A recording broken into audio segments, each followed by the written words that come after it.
ஓம் சக்தி பராசக்தி. நம்ம சேலம் மாவட்டத்தில் உத்தம சோழபுரம்னு சொல்லக்கூடிய நமது ஊரில் வந்து பார்த்திங்கன்னா கடவுநாதர்ங்கிற திருக்கோயில் இருக்குது. அந்த கோயில் திருப்பணி ஆகப்பட்டது நடைபெற்று கொண்டு இருக்கிறது. அந்த திருப்பணியின் நிறைவாக கீழே தலைதளம் போடுறதுக்காக கீழே வந்து குழி பறிச்சுக்கிட்டு இருந்தாங்க. அந்த தலைதள வேலைகள் வந்து ஆரம்பித்து பைப்லைன் போட்டுட்டு இருக்கப்ப அம்பாள் சன்னதிக்கு பின்புறமாகவே வந்து பார்த்திங்க அப்படின்னா ஒரு 3 அடி ஆழத்தில் பறிக்கிறப்ப இந்த மாதிரி ஒரு உருவச்சிலை அம்பாளின் திருமேனி வந்து கிடைக்கப்பட்டது.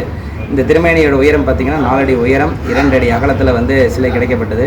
உள்ள மூலவர் பெரிய நாயகி அம்பாள், அந்த அம்பாள் எப்படி இருக்காளோ அதே போலயே இப்போ இங்கே இருக்க நம்ம கிடைக்கப்பட்ட அம்பாளும் இருக்கிறார். இந்த திருமேனி வந்து மக்கள் பார்வைக்காக இப்போ எடுத்து வைக்கப்பட்டிருக்கிறது. அலுவலர்கள் அர்ச்சகர்கள் எல்லாருமே வந்து பார்த்துட்டு போயிருக்கிறாங்க. இதுக்கு மேற்கொண்டு மேல் அரசாங்கத்திலிருந்து என்ன சொல்கிறாங்களோ அதன்படி இங்கே கோவிலில் சிலை பிரதிஷ்டை ஆகுமாங்கிறது தெரிவிக்கப்படும். உத்தம சோழபுர கோயில் அர்ச்சகர் கைலாசநாதன். நன்றி. प्राणोपहारोद्यमे एला निर्मित धूम्रलोचन पदे चण्डमुण्डार्तिने निष्केटीकृत रक्तबीज धनुजे नित्ये निशुम्भावगे शुम्भत्वं श्री हम्बरासुजं दुर्गे नमस्ते अम्बिके ऐं ह्रीं श्रीं प्रसन्नाय अम्बिकायै नमः.